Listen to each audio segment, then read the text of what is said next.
L'apôtre Paul nous dit que la particularité principale ou la réalité du mystère caché de toute éternité en Dieu, c'est Christ en vous, l'espérance de la gloire.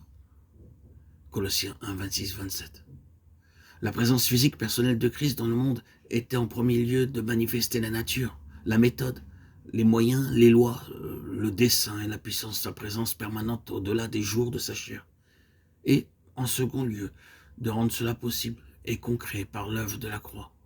Lui, né de Dieu, montre la nécessité et la nature d'être né de l'Esprit. Si la volonté de Dieu doit être faite sur la terre comme elle est faite au ciel.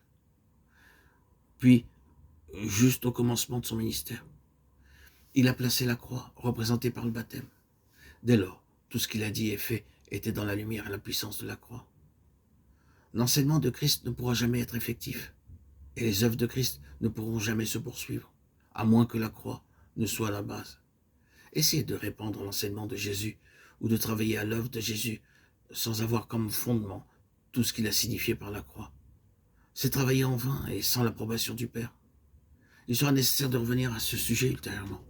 Cependant, cela nous mène au point où nous voyons que, ayant par sa présence physique et personnelle établi la base et la nature de son œuvre permanente, il réalisa et donna par la croix la possibilité que les hommes soient amenés au même plan ou sur le même terrain.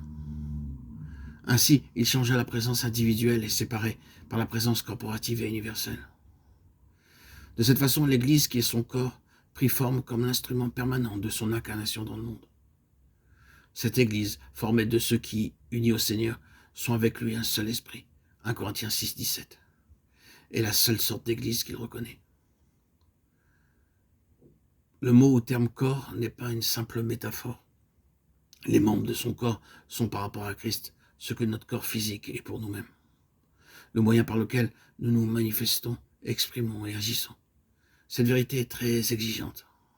Elle va à la racine de toutes les questions de notre vie et de notre service.